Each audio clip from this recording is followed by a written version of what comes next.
Section 2.3, Other Sets and Their Operations. We're going to take a look at a few different operations than we have encountered so far. And we're going to think a little bit more too about some Venn diagrams and just see how all of this kind of plays together. So the first set operation that we're going to take a look at is called a set intersection. And a set intersection is a set that is common elements to both sets.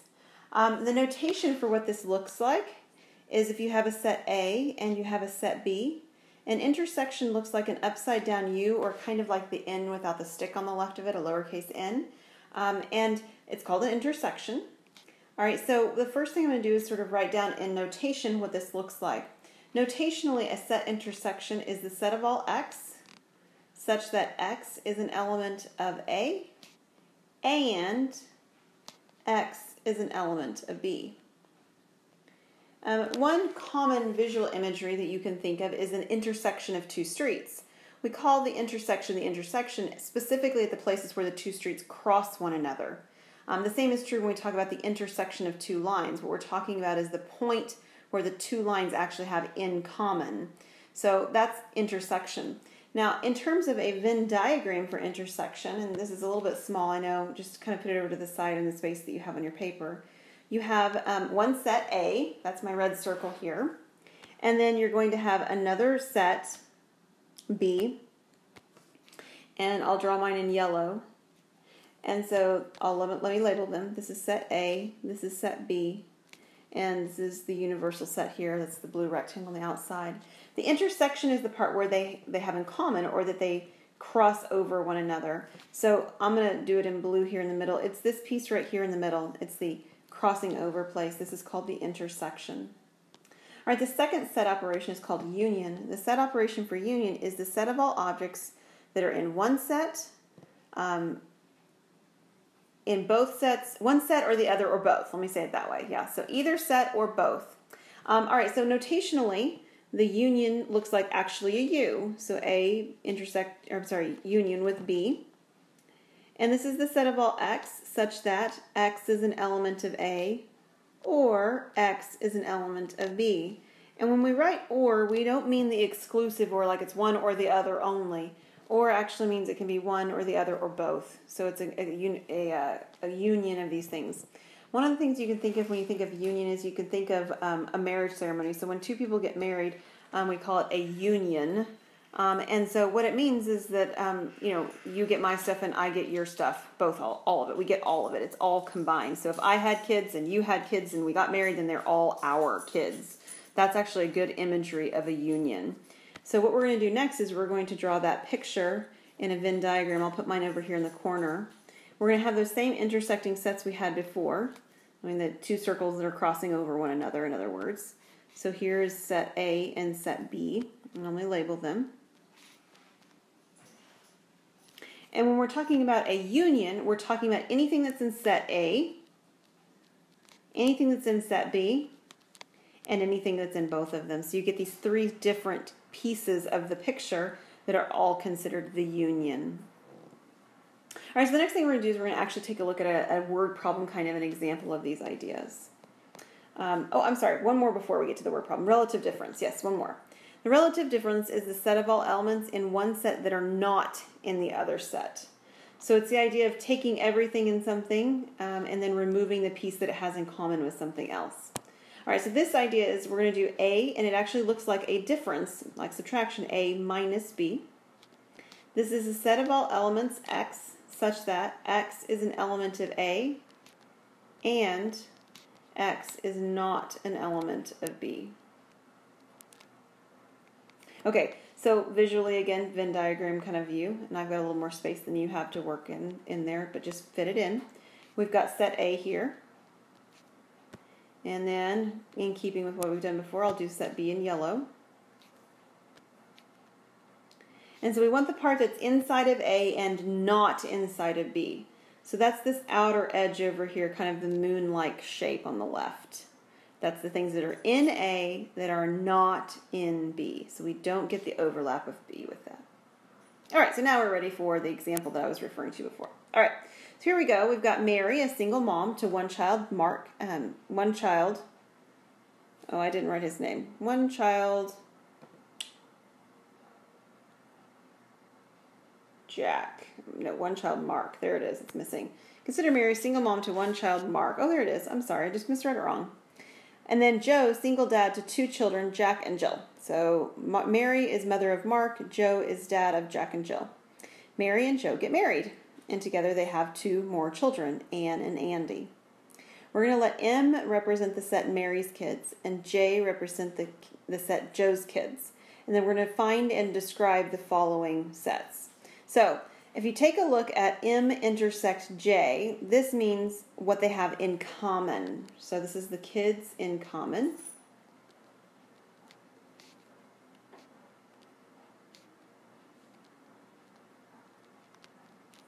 Okay, and so what kids do they have in common? Well, the kids they have in common are the ones they had together after they were married. So this would be Anne and Andy. Kids they have in common. M union J, well, this would be all their kids combined.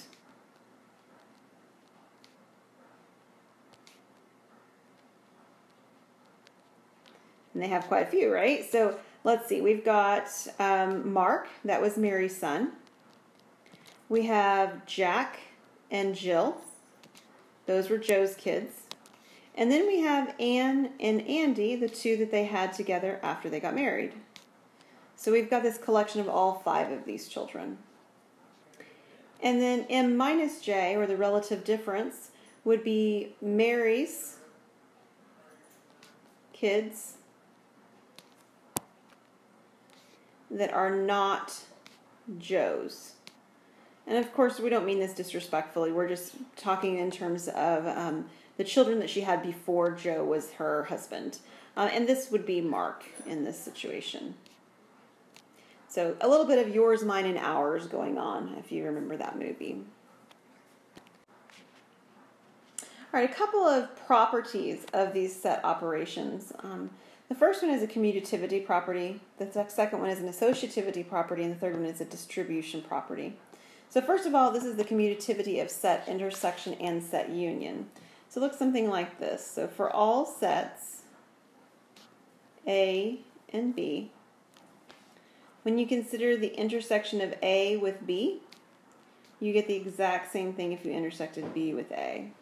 The order of intersection makes no difference. The part where they overlap is the same overlap whether you do A and then think about B or B and then think about A. And the same is true for union. If you have A union B, this is the same as B union A.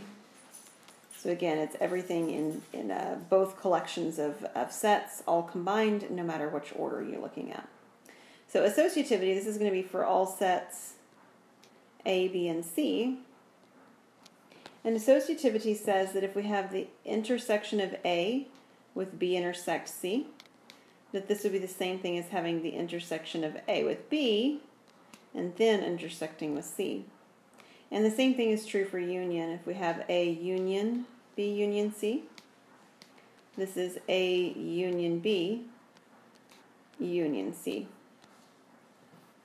And then the last one that actually combines set intersection and set union together is the following. For all sets A, B, and C,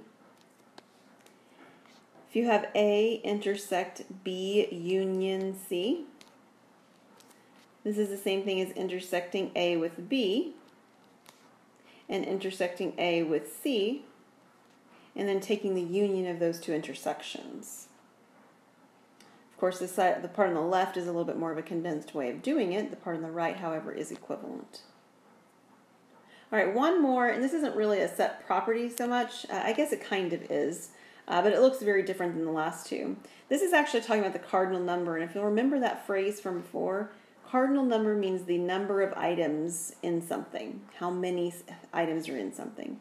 So this formula looks very different than the last two, and partly, or last three, but this is partly because it has this n in front, so it's counting the number of things. This is actually an equation with numbers in it, whereas the other two equations were equations of sets. This is an equation of numbers. So the number of items in A union B is the same thing as the number of items in A plus the number of items in B minus the number of items in the intersection of A and B. And you may be looking at that and saying, well, why are we subtracting? Shouldn't we be adding? So I want to explain to you what this is actually doing, and we'll do it in terms of a Venn diagram. All right, so with this Venn diagram, I've got set A and set B. And what I'm going to do is I'm going to shade, and I'll shade with the highlighter so that we can see some of the properties coming through. If I'm talking about set A is everything in yellow here. Everything that's outside of B and the part that's including B or in the intersection there. And then if I'm going to talk about set B, I'll color that in blue. That's all this area that's blue and shaded in. And what you'll notice is that we double counted something, the part in here. It was counted, or it was shaded when I shaded the yellow, and it was shaded when I shaded the blue, so I double shaded it. And that's the reason for the subtraction over here, is because it's removing those double counts. All right, so what we're going to do next is we're going to do some Venn diagram shading. We're going to do 3 examples that are be awfully similar to one another, and then we're going to change gears a little bit.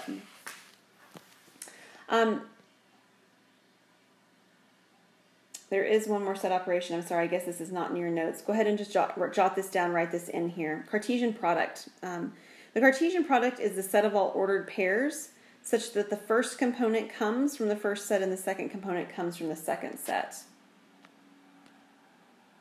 And let me give you an example of that so that you have this written down in your notes. I'm sorry, this apparently got left out when the notes were being created.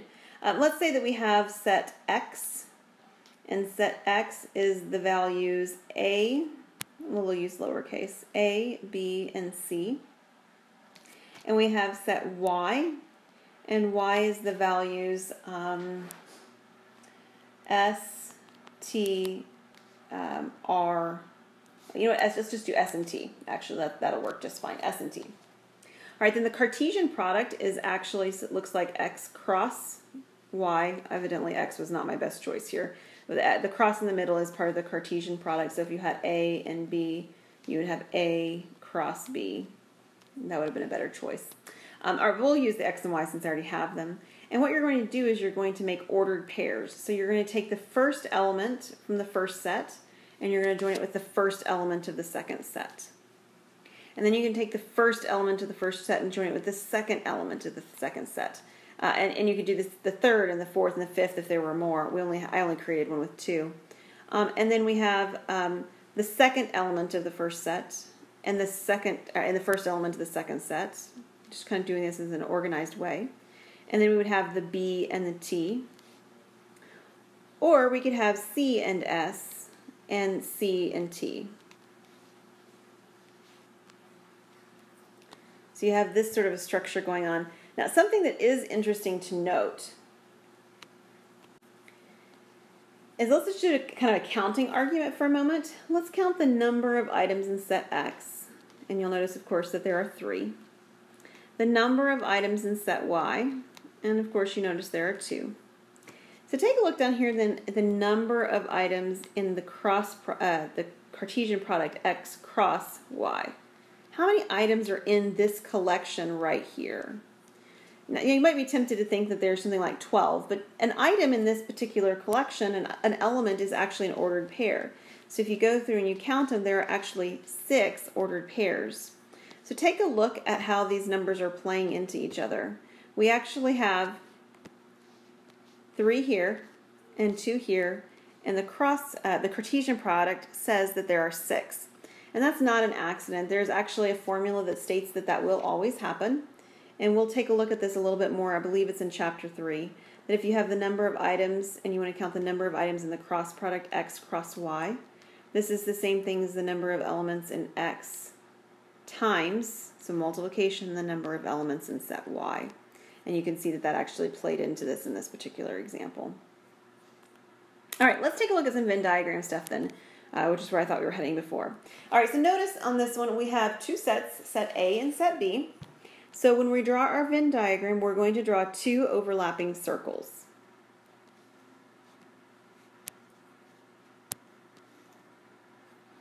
And we're going to label them A and B. And I will tell you that there is more than one way to do what I'm about to do. I would like to see you do this in this fashion. because we will all be consistent. It will make a lot more sense. I won't have to worry like what process are you using. I don't want to be misleading and say there's no other way to do this. There are other ways. But this way works really, really well no matter how complicated the set intersections and unions get, which is something that's really nice. Okay, so here's what we're going to do. We're going to label every region. I'm going to start my labeling with 1 in set A, 2 in the middle, 3 over here in set B, and 4 on the outside. Okay? And then what we're going to do after we've done all our labeling is we're going to come over to the set that we're looking to find, in this case, the union of. And we're going to notice it says A with a line on the top. And you'll remember from last section, A with a line on the top means complement. It means everything that is not in set A.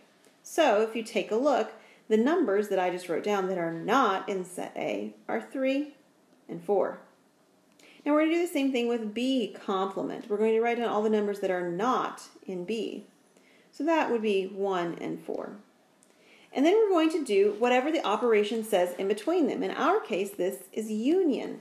So I want to find the complement of A union with the complement of B. And if you'll remember, union means everything that's in either set or both. So this will be 1, 3, 4, all 3 of them. It's not intersection, this is a union. And then the answer to my question, though, is that I'm supposed to shade, right? So I want to make sure that I actually do what the problem asks me to do. That's I come back over here and I actually shade set A on the outside, the number 1, the 3 that's on the outside in set B, and the 4 that is the outside of the rectangle, it is the rectangle that's outside of my circles over here.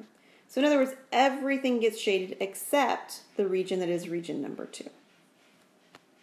All right, so this example was an example that had 2 sets, A and B. So if there's 2 sets, we draw 2 circles and they overlap in exactly one place. All right, the next 2 are going to be a little bit more complicated because if you'll notice, there are 3 sets, A, B, and C. So my diagram looks a little bit different for this because of that. So we're going to draw our big rectangle, and we need 3 overlapping circles. So the first 2 will look an awful lot like the one we had before, but then I need a third one that starts to look a little bit like the Olympic rings, right? And so I've got this particular set of overlapping circles, and I need to label them. And I'll label starting at the top left, A, top right, B, the bottom one, C, and my universal set U is on the outside. Okay, so we're going to do basically the same thing we did in the other diagram. We need to label each of these regions, but there, of course, are more regions than there were on the last diagram. And in consistency's sake, I'm going to do the same thing. I'm going to start in the top left-hand corner with the number 1 and just go straight across. This is 1, 2, 3, much like I had my 1, 2, 3 before. But I've got more regions, so I'm going to do 4, 5, 6 across the middle. I'm going to have my 7 out here in set C and my 8 out here in the universal set that's outside of my circles. All right, so coming back over here to the problem that we're actually given. Just like with algebra, parentheses are going to occur before anything else, so we need to work inside of our parentheses first. So what does that mean? Well, it means that we need to start with sets A and B because they're inside my set of parentheses. I don't have any complements on this one, so I don't have to do any of that. So when I write down A, I really want to write down every number in every part of regions that contain, or they're connected to A. So not connected to, but that are region A. So that is 1, 2, 4, and 5. Those are all of the numbers that are inside circle A. And we'll do the same thing inside circle B. I've got the regions 2, 3, 5, and 6. And then according to my problem, what I'm supposed to be doing is the intersection of A and B. So if you take a look, we want intersection means we want what they have in common. Okay, what is in both of them, what's in both of their lists, we could say it that way. So in this list, we've got 2 and 5. And if you come back over to your diagram, this one's simple enough that you can look at it and say, yes, in fact, I see that. A and B intersect, and the part where they intersect is this region in the middle, which is regions 2 and 5. You can't always do that quite so intuitively, but on this one you can. All right, the next thing we're supposed to do is we're supposed to involve set C. So if we look at set C and we list all the numbers that are in set C, that's 4, 5, 6, and 7. And then our problem says those 2 sets, A intersect B and C, are supposed to be combined. So A intersect B is supposed to be combined with C with the union operation. And union means everything combined, right? It's the marriage ceremony idea. I get all your stuff, you get all mine. So everything combined means I'm going to list the 2 and the 5. Those were already listed. I'm going to also list my 4. You don't need to list 5 again. I already listed it. But then I've got the 6 and the 7. So these 5 regions are the ones I'm going to come back over here and shade. So region 2 is right here, and region 5. And then region 4, 6, and 7 would be the solution to this Venn diagram. All right, we have one more problem like this. It does have 3 pieces, but you'll notice there's some complements in this one as well. All right, so here's our Venn diagram, our universal set. Here are my 3 circles. I have my universal set U, sets A, B, and C. And the problem always starts out the same way, labeling regions. 1, 2, 3, 4, 5, 6, 7, and 8. And we're going to list these numbers out with their individual sets. Now on this one you'll notice we have inside the parentheses set A and the set that's complement of B. Okay, so set A means every number that's in the circle A. And this is 1, 2, 4, and 5. We already did that one actually in the last problem. B complement we didn't do. B complement means everything not in B. So that would include everything that's basically over here on the outer skirts of B. So I've got 1, 4, 7, and 8. And I'm being told that I'm supposed to find the intersection of these 2 sets. So I want to look at what they have in common, what's in both of them. You'll notice they both have a 1 and they both have a 4. So when I do A intersect B complement, I find that they intersect in the regions 1 and 4. And the next thing in this problem says that I'm supposed to consider set C complement. So over here, my diagram, everything that's not in C would be 1, 2, 3, and 8. Basically everything on the outer skirts of the circle C. All right, last thing we're supposed to do is we're supposed to consider the set A intersect B complement and the set C complement, which are both listed here sort of between these horizontal lines. And we're asking ourselves what the intersection is, because this says intersection. So I need to find A intersect B complement, intersect C complement, and I need to look for what they have in common, and they actually only have one number in common, the number 1. So in my diagram, the shaded portion that represents my answer would look something like this. All right, let's try one more example, and we'll call it quits for today and pick up next time. We're going to do example 3, and we're going to use Venn diagrams, but we're using them in a slightly different fashion. So let's take a look. This one says that we're going to draw an appropriate Venn diagram, and we're going to use this information to fill in the elements in each region. You see, now that's different, because before we were using the numbers 1, 2, 3, 4, all the way up to 8, just sort of as placeholders, to give us a way to sort of label those areas. That's not what this is doing. This is not labels. This is actually the number of items in each one of these locations on my Venn diagram. All right, so what you should notice, though, is that there are 3 locations. I've got 3 circles, and I'm going to have to draw A, B, and C. So as I draw my Venn diagram will have 3 circles inside. And we'll label those circles A, B, C, and the universal set U. All right, so let's just start with the first piece of information they give us and kind of talk through what's happening as they give us this information. All right, so the first one they tell us is that the number of items in set A is 24. Now, there's a problem with starting here because what you'll notice, if you'll notice this, is that inside of circle A, there are actually 4 regions. Let me just number them real quick, and then I'll take my numbers off. 1, 2, 3, and 4. So all 4 of these regions are actually regions inside of circle A. And all 4 of these regions have to be combined to equal 24. So it's not just like the 24 goes out here. That's not what this is telling us. This is actually telling us that the 24 is all of the pieces of A combined together. Well, I mean, I don't know about you, but I don't want to do guess and check to try to figure out where I put all of my numbers even if I know they add up to 24, there are a lot of possible scenarios of what could add in those different categories to equal 24. And the same thing's true for number of items in set B and the number of items in set C. This is an unhelpful piece of information for which to start at. All right, so if we look at the second piece of information, the second line of this, we're told that the intersection of A and B is 10. Okay, so let's take a look at where A and B intersect. They intersect in this region that looks kind of like a football in the middle. Now you'll notice even in this particular region, there are two pieces that make up this region. There's a top half and there's a bottom half. And again, while there aren't near as many choices that can add up to 10, right? We've got 0 to 10, 1 and 9, and 8 and 2, and so forth. There's still a lot more than I want to really play around with if I can avoid it, and I certainly can. So, taking a look at this, there are three pieces right here that all have that piece of information involved. So let's go to the next line. The next line says the number of items in A intersect B intersect C. So where do A, B, and C all intersect? Well, at this very center piece right here. This is my intersection of all of my circles. That intersection is exactly one piece, not two pieces made up like the last one, or four pieces made up like when we were looking at set A.